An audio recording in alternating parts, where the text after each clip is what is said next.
Welcome back, and if you're new to the channel, welcome. Those of you that subscribe to the channel probably recall a lot of motorcycle dirt bike content, and I haven't had that in a while. I haven't had anything on here in a while. Truth of the matter is I'm a little bit burned out and busy at work. Also, my garage has been basically a complete woodworking shop, and I've downsized because I want to get some projects. I miss working on dirt bikes and cars and everything. So I've sold my big cabinet saw, I've sold like a band saw, I've sold some other things. So now I actually have room for my wife to park in here, for some toys to park in here, possibly even a new vehicle to park in here. We'll see, but I'm excited. So the woodworking is fun, I'm still doing it. I'm just, I downsized. So I'm still able to do everything that I was able to do before with the woodworking. It's just going to take me a little bit longer. So I use an MFT table instead of a table saw, and I couldn't be happier. Banked a bunch of money from selling the equipment, and I can still do everything I wanted to, and I have room. That being said, you're looking at a YCF Start 88 or 88S. Obviously, this is for my grandson. I'm a little big for this, but we are going to ride it, and I'll include some footage of him riding it as well. Now this is an 88cc dirt bike. I think I paid at my local dealership that was $17.99. Now you can get them online, maybe $100 cheaper. You got to pay for shipping and whatnot. It's rather expensive for a Chinese dirt bike, but it's very well built, and that's kind of why I purchased it. He has outgrown his PW50, which we will do a side-by-side comparison for height wise. Now he's 9 now. And he is still short for a 9-year-old, and this is perfect for him. Actually, it's a little tall. He stands on his tiptoes, but that's fine. That's the way we want it. We don't want him to grow out of it in 6 months, so he'll probably grow out of it in a year or two, and we'll keep it or we'll resell it, what have you. Now, I have a granddaughter. She's 4. Probably never selling the PW50 regardless, but she'll learn on the PW50, and then maybe we'll keep this for her to ride when she gets a little bit older. I did originally want to get like a KTM 50 because they're bigger, or some of these other bikes, but they're $3,000 to $7,000. And the truth of the matter is he doesn't race. He doesn't want to race.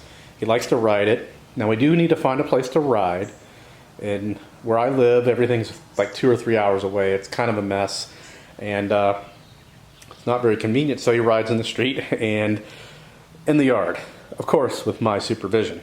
But I did want to review this bike, and first I'm going to show you like a side-by-side comparison. So if you don't have the opportunity to go sit on one of these in the store, you can kind of size it up with a PW50. If you already have a PW50 and you want something a little bit bigger, and you don't want to spend that $5-7 grand on a KTM or what have you, whatever it might be, this will give you an idea of the size comparison between a PW50 and this 88 Start. The cool thing about it also is it kind of looks like a Husky. I mean, definitely when you get close you can tell it's not a Husky, but my grandson calls it a Husky. And for the I think it's a 2022, I don't remember, I'll have to look at the title, but they only have white, and he wanted green. They don't have green. Now they have green in other models, but they were a little bit bigger, not as well feature packed. This has kickstart and remote start, and we'll go over all that. Also has a charging port for a trickle charger, which is kind of nice. But first, let's do a size comparison. I'm going to pull the PW50 up right next to this 88 Start. Boy, the birds are really chirping. Anyway, I have lowered the camera to just about the height of the PW50, and you could really see the difference in the height here.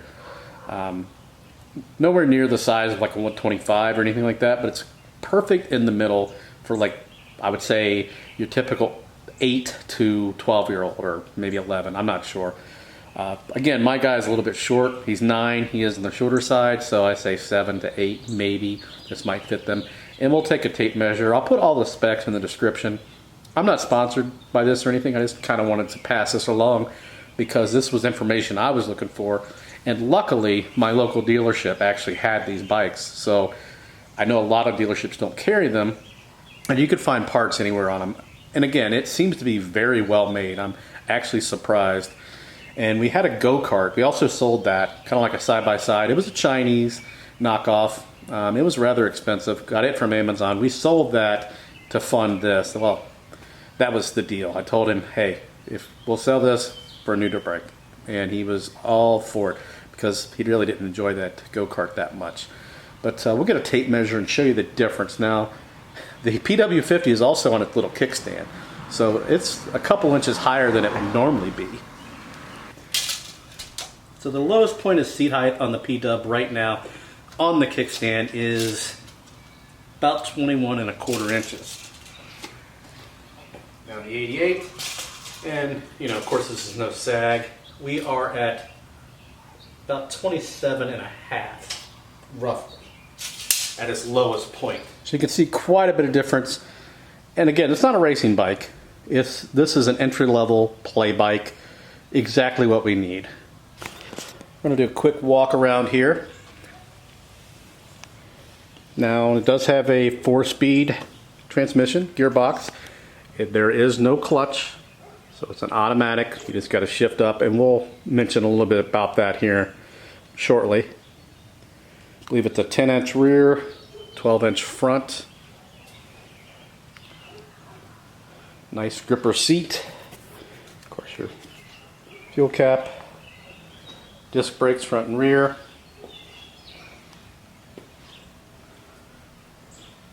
Now this is a 88cc 4-stroke. Does have kickstart, and what makes it the 88 start is it also has electric start. This is your kill switch.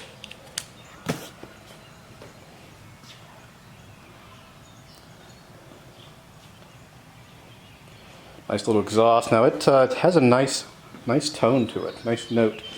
And also you've got a trickle charge port right here. It's already there.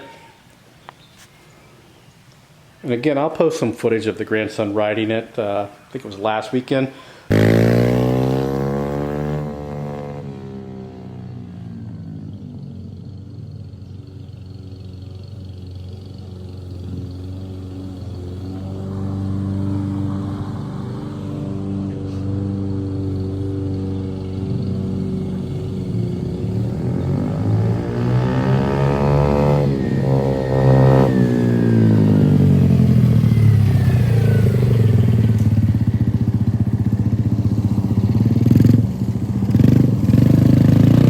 I'm going to take this bad boy a spin myself.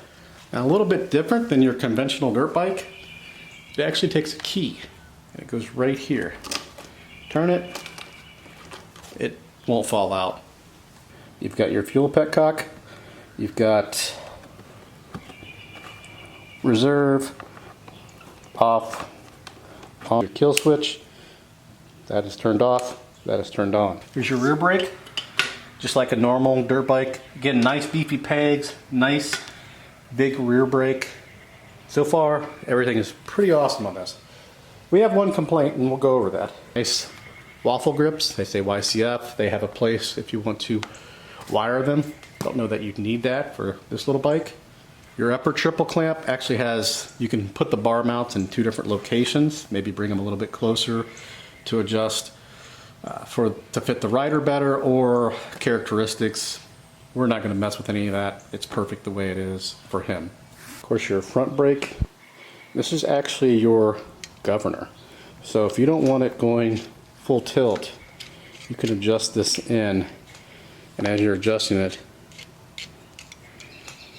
the lever's only going to go so far. We'll adjust it back out.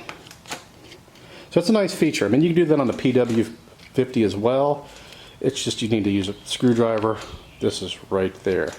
You notice the radiator shrouds, well, those are just for looks. This is a 4-stroke. Now you'll notice the radiator shrouds, they're completely for looks. This is an air-cooled 4-stroke. There's no radiator under that. And then the magic button, the start button.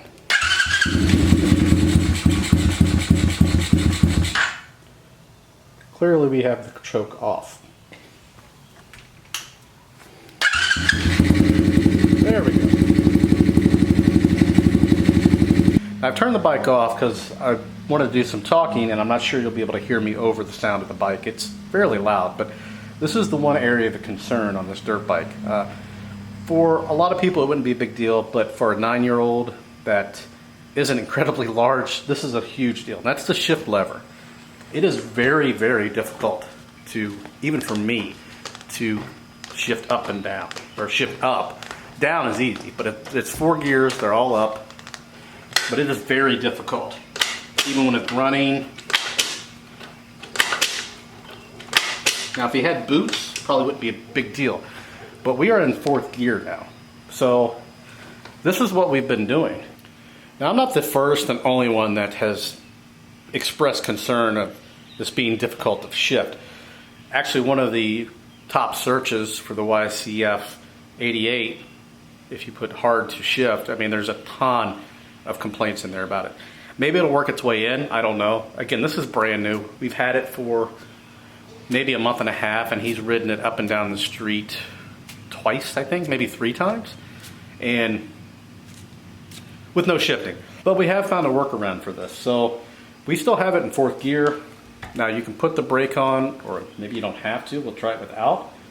There, we didn't have the brake on, and we can still start it in 4th gear. So that's pretty awesome. And that's what we've been doing. So I'll put it in 3rd or 4th and just let him rip around.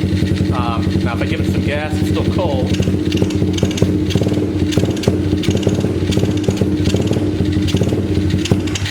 But it wants to go. So I'm gonna let this warm up, and we're gonna take it for a spin on the GoPro. But all in all, it's been a great bike. It's just that feature stinks.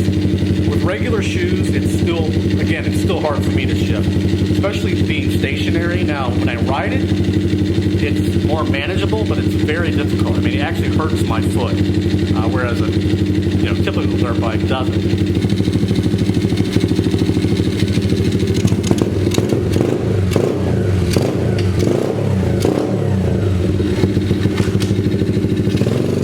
Oh boy.